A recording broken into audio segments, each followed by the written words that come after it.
안녕하십니까? 소쿨 극장의 그때 그 시절 야담과 실화 그리고 사연 시간입니다.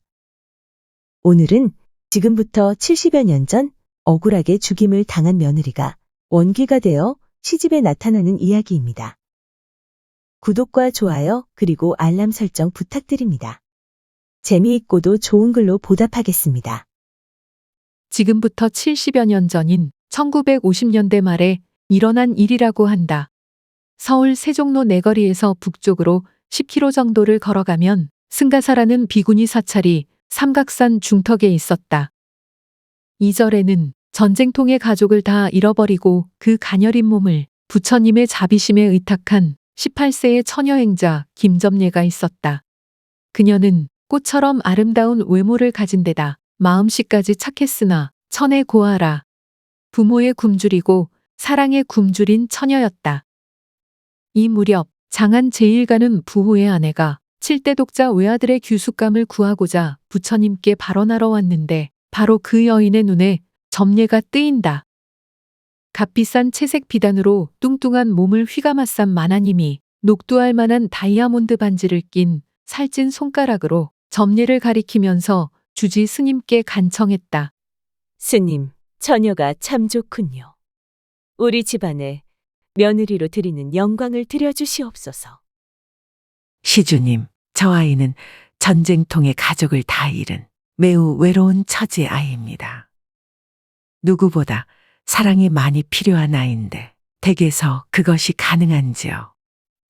그렇다면 더욱 좋습니다.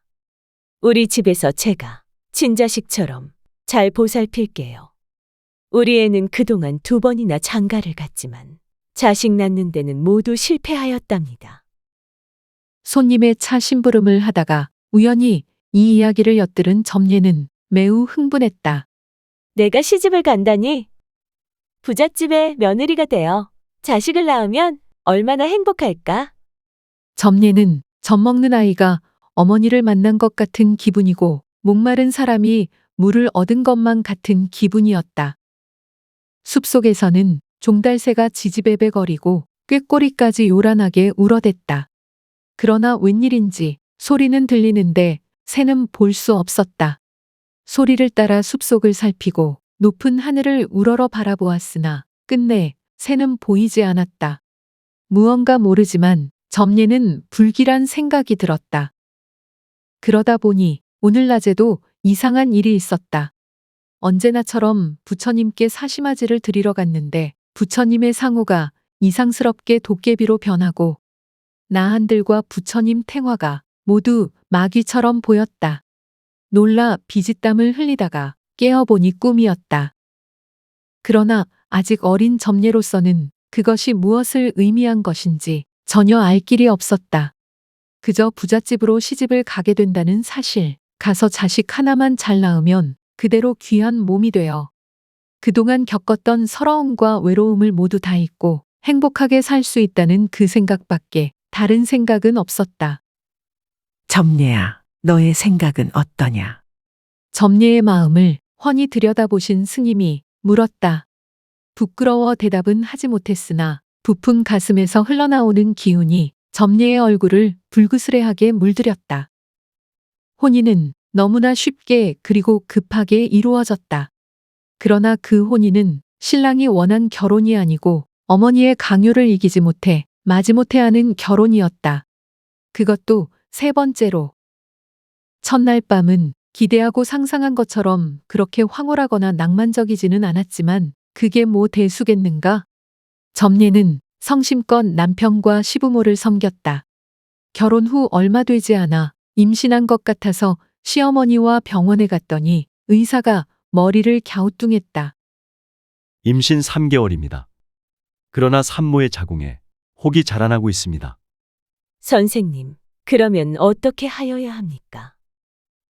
혹을 제거하지 않으면 아기 어머니가 죽습니다. 수술하면 다음에 또 아이를 가질 수 있습니까? 안 됩니다. 자궁을 드러내야 하므로 영원히 아이를 가질 수 없습니다. 이 말을 들은 시어머니는 살려주세요. 하고 애원하는 점례의 소망을 뿌리치고 수술을 거부했다. 누구에게도 호소할 수 없는 처지라. 부처님, 이대로 아이를 낳으면 나는 죽습니다. 부처님 살려주십시오. 하고 매일 북한산을 향하여 점례는 애원하고 몸부림쳤다. 무심한 세월은 쉴 새 없이 흐르고 흘러 어느덧 출산할 때가 다가왔다. 병원에서는 아이와 산모를 함께 살려보려고 온갖 노력을 다했으나 아이를 분만하고 다른 수술을 시작하기도 전에 점례는 세상을 떠나고 말았다. 점례는 수술하기 전에 남편을 불러 애절하게 호소하였다. 여보, 나는 수술하면 그대로 죽습니다. 아이를 잘 기르셔서 가문의 뒤를 잇도록 하시고 저는 승가사 뒷산 양지바른 쪽에 묻어주세요. 부탁합니다. 꼭 부탁합니다. 그러나 남편과 시어머니는 며느리의 죽음보다는 손자의 탄생에 가슴이 벅차 점례의 시신을 회사 간부에게 맡기고는 장지까지도 가지 않았다. 점례의 외로운 시신은 회사 차에 실려 북한산을 오르다가 마침 쏟아지는 소낙비 때문에 중간에 멈추고 있었는데 간부가 말했다. 북한산 승가사까지 30리가 넘는데 비는 이렇게 오고 어떻게 하지요? 글쎄요. 길도 없고 거기까지는 차가 들어가기가 힘들 것 같습니다. 하고 일꾼이 걱정했다. 그러자 회사 간부가 말했다. 좋은 방법이 있어요.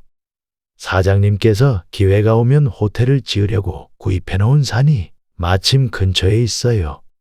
일단 거기다 묻읍시다. 일꾼들은 그것이 좋겠다고 하여 그곳으로 싣고 가서 매장했다. 그 후 20여 년 점례의 아들은 자라서 성인이 되고 또 회사 일도 잘 되어 호텔을 짓게 되었다. 하루는 점례의 전 남편이 자고 있는데 이상한 소리가 들려왔다. 아이고 추워. 아이고 추워. 여보, 추워 죽겠어요. 분명 죽은 아내 점례의 목소리였다. 하지만 너무나도 오랜 세월 까마득히 잊어버리고 있던 사실이라 꾸미거니 생각하고 그냥 지나쳤다. 이튿날도 또 그 이튿날도 계속해서 똑같은 소리가 들려왔다. 이제는 회사의 사장이 된 점례의 전 남편은 무언가 이상한 생각이 들어서 그때의 간부를 불러들여서는 물었다. 당황한 회사 간부는 틀림없이 승가사 뒷산에 묻었습니다. 하고 거짓말을 해놓고는 부랴부랴 그 무덤을 찾아갔다. 그러나 때는 이미 늦었다. 호텔 부지는 이미 만신창이가 되어 있었고 매일 불도저로 그 흙을 실어내어 털을 고르고 있었다. 이리 헤매고 저리 헤매면서 남은 뼈라도 찾아보려고 사방으로 돌아다니던 그 간부는 다이너마이트가 터질 때 옆에 있다가 산산조각이 나고 말았다. 늦게야 이 사실을 알게 된 사장님은 죽은 간부의 시신을 찾아 현장을 헤매다가 산산조각이 난 간부의 시체를 발견하고는 갑자기 불같이 화를 내면서 옆에 있던 한말을 들고는 동행했던 비서를 치려했다. 놀라서 한말을 피해 주춤주춤 뒤로 물러서던 비서가 낭떠러지에서 떨어지더니 그대로 죽고 말았다.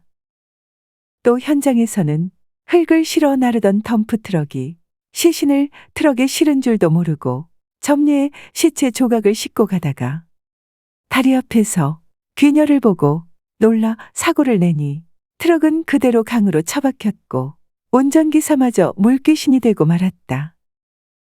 이렇게 연일 계속해서 사고가 나고 사람이 피해를 보니 점례의 시아버지는 아파서 눕고 회사는 거의 망하게 되었다.